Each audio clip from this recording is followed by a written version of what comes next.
హరే కృష్ణ.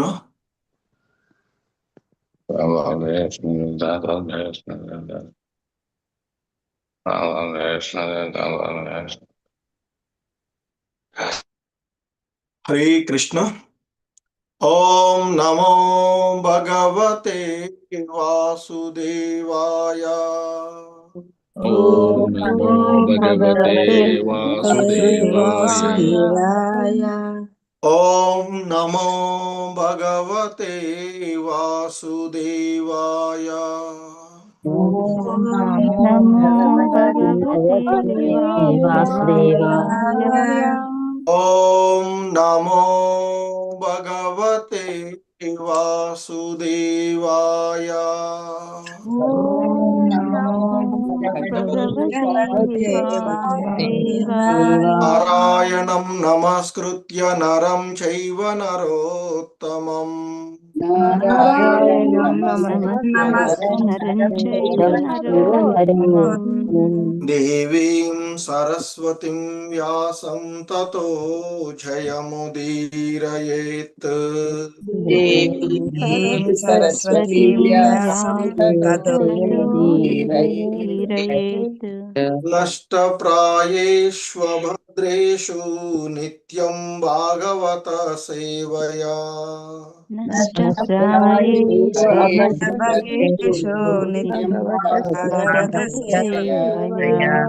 భగవతి ఉత్తమ శ్లోకే భక్తిర్భవతి నైష్టికీ.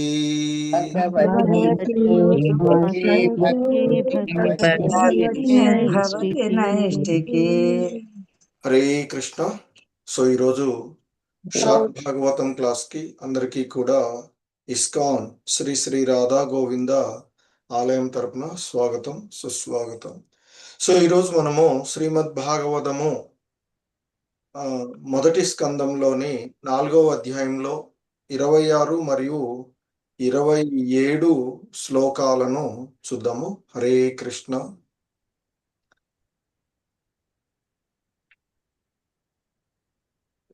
26వ శ్లోకము.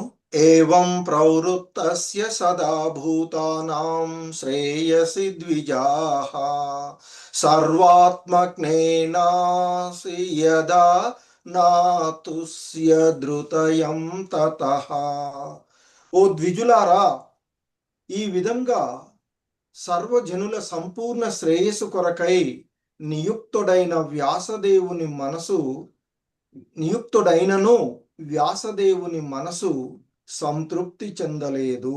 భాష్యము. సమస్త మానవాళి యొక్క సంపూర్ణ శ్రేయస్సు కొరకై వేద వాజ్మయమును రచించినప్పటికీ శ్రీ వ్యాసదేవుడు సంతృప్తి బడయలేకపోయెను. అటువంటి కార్యములచే అతడు సంతృప్తి నొందునని భావింపబడినను అంత్యమున అతనికి ఏమాత్రము సంతృప్తి కలగలేదు. శ్రీమద్ భాగవతము మొదటి స్కందము 4వ అధ్యాయము 27వ శ్లోకము. నాతి ప్రసీద ధృదయః సర్వస్య త్యాస్తటే శుచౌ వితర్కయన్ వివిక్తస్త ఇదం సోవాచ ధర్మవిత్.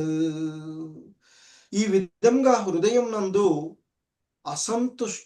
అసంతుష్టిని చెందినవాడైన ముని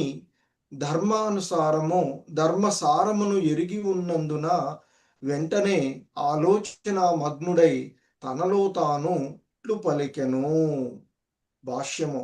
హృదయనందు సంతృప్తి చెందకపోవుటకు గల కారణమును వ్యాసముని అన్వేషింప ఆరంభించెను. హృదయమునందు తృప్తి కలగనంత వరకు పూర్ణత్వం ఎన్నడూనూ సిద్ధింపబడదు.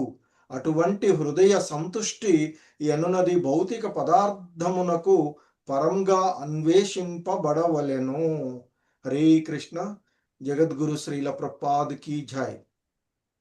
ఓం అజ్ఞానతిమిరాంధస్య జ్ఞానాంజనశలాకయా చక్షుర్మిలితం యేన తస్మై గురవే నమః.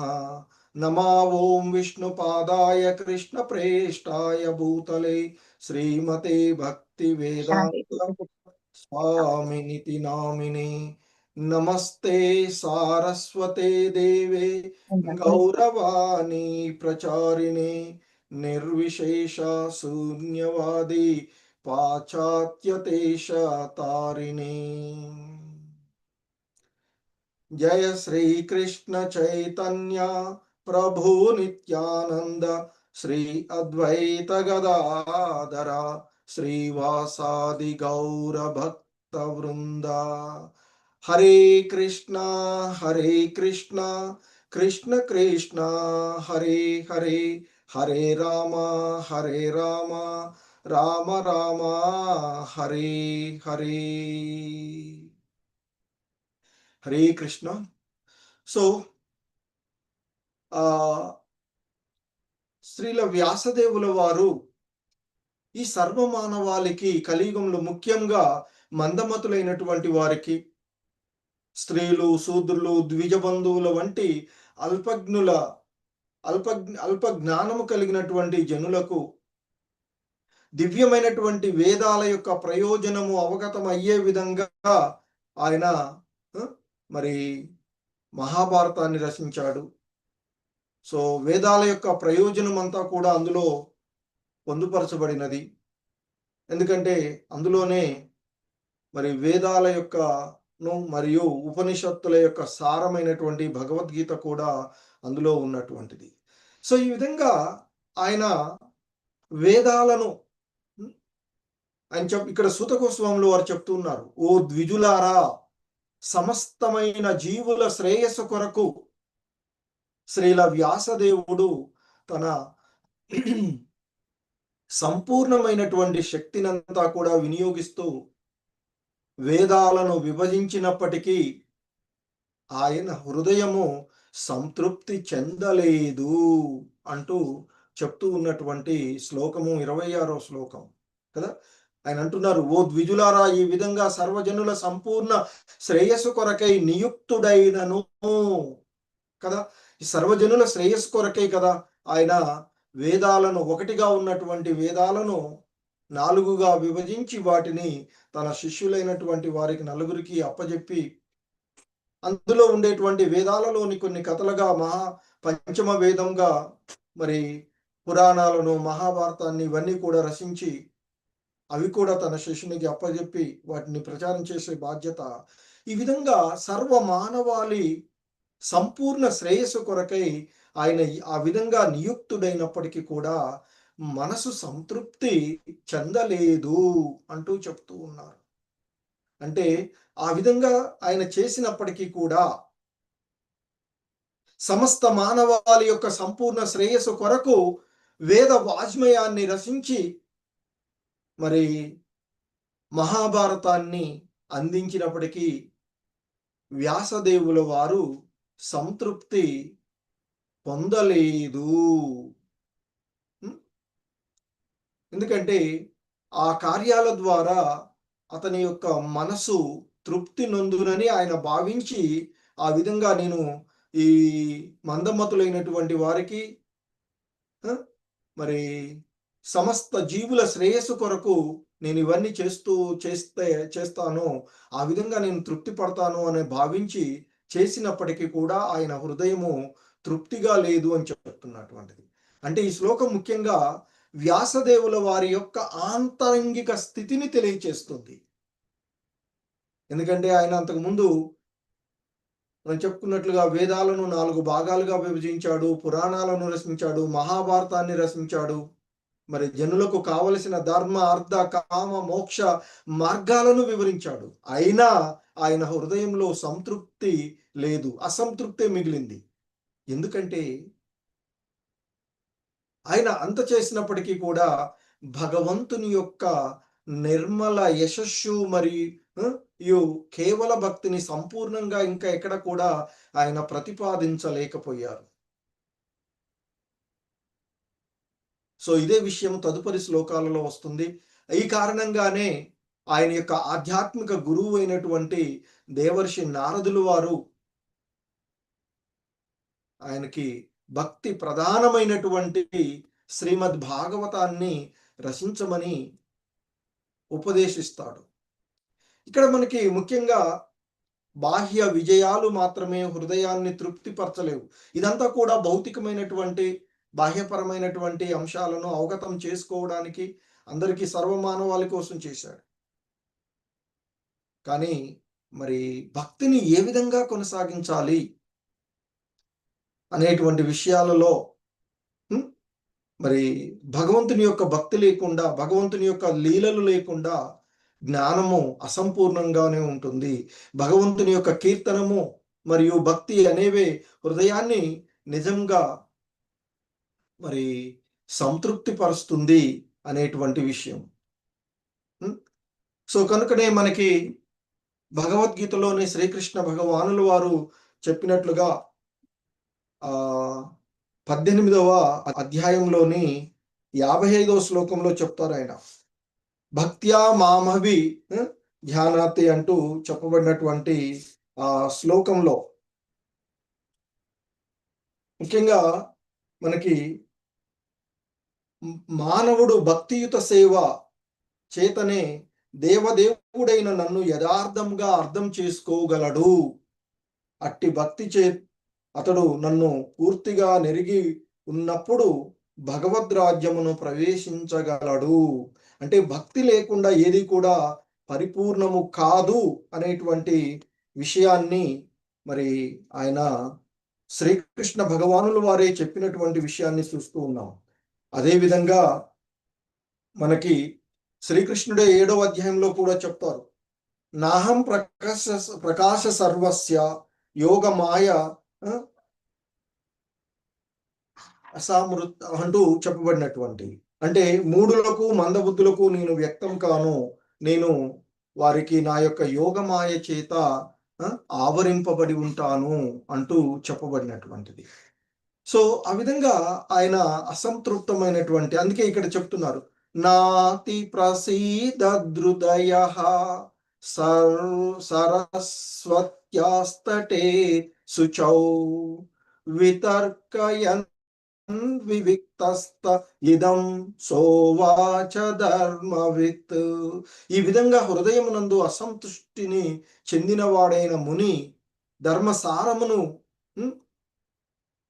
మరి ఎరిగి ఉన్నందున వెంటనే ఆలోచన మగ్నుడై తనలో తాను ఈ విధంగా పలుకుతూ ఉన్నాడు అంటూ చెప్తూ ఉన్నారు సూత గోస్వాముల వారు ఆ సౌనకాది మునులతో. ఎందుకంటే హృదయం నందు సంతృప్తి చెందకపోవుటకు గల కారణాన్ని అన్వేషించడానికి వ్యాసుల వారు ఆరంభించారు అని చెప్తున్నారు. ఎందుకంటే హృదయం సంతృప్తి చెందనంత వరకు అతడుకి పూర్ణత్వము సిద్ధించదు.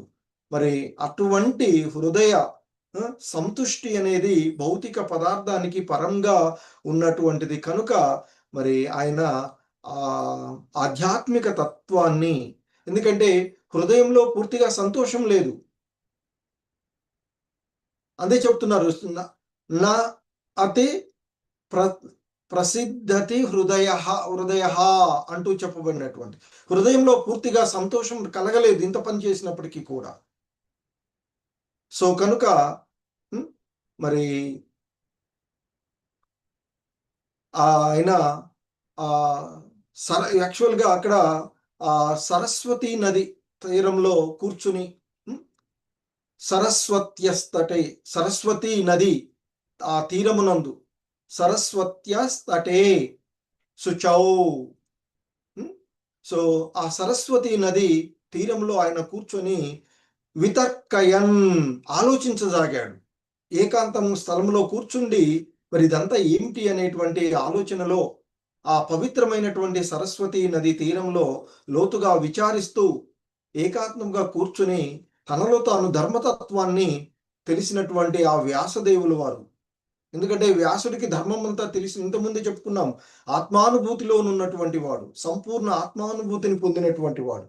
సో కానీ ఆ విధంగా ఈ మందమతుల కొరకు ఈ సర్వ మానవాళి కోసం చేసినటువంటి ఈ ప్రయత్నంలో ఆయన ఎప్పుడు కూడా తృప్తి పడలేదు. సో కాబట్టి ఆయన ఇంకా ఆత్మ పరిశీలన స్థితిని ఇక్కడ తెలియచేస్తుంది. అందుకే అంటున్నారు, ధర్మతత్వాన్ని బాగా తెలిసినటువంటి వ్యాసదేవుడు ఆ పవిత్రమైనటువంటి సరస్వతి నది తీరంలో ఏకాంత ప్రదేశంలో కూర్చుని తన హృదయము పూర్తిగా సంతృప్తి చెందకపోవడానికి కారణాన్ని చాలా లోతుగా ఆలోచిస్తూ ఈ విధంగా పలికాడయ్యా అంటూ చెప్తున్నారు. తదుపరి శ్లోకాలలో ఏం పలికాడో చూద్దాం. అయితే ఇక్కడ ఆయన బాహ్యంగా ఇంతకుముందు చెప్పుకున్నట్లుగా వేదాలను విభజించిన, మహాభారతాన్ని రచించిన, పురాణాల నిర్మాణం చేసినప్పటికీ కూడా హృదయంలో శూన్యతని అనుభవిస్తూ ఉన్నాడు.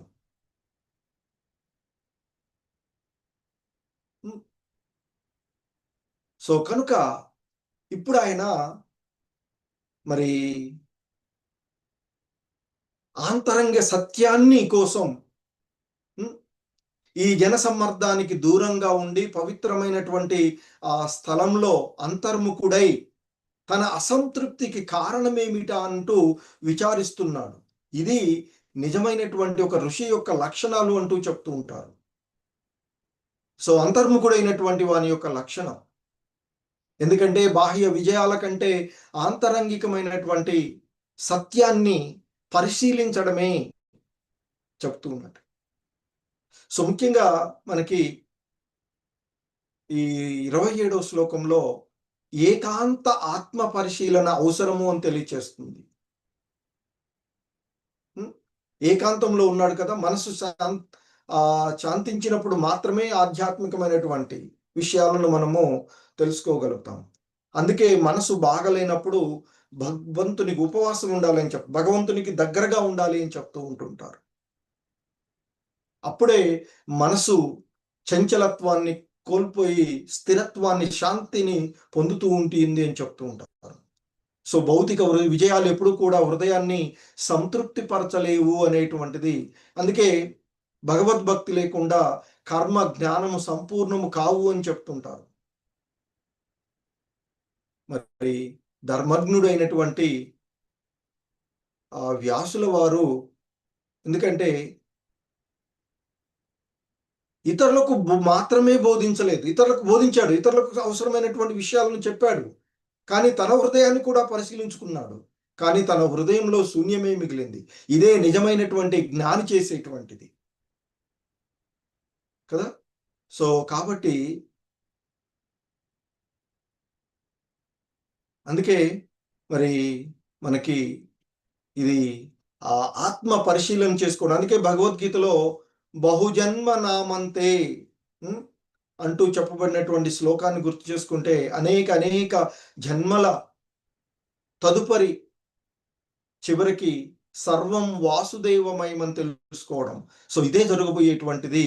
నెక్స్ట్ మనము ఈ భాగవత ఆవిర్భావానికి ముందు శ్రీల వ్యాసదేవుల వారి యొక్క ఆంతరంగిక మలుపుగా ఈ శ్లోకం చెప్పబడుతూ ఉండేటువంటిది.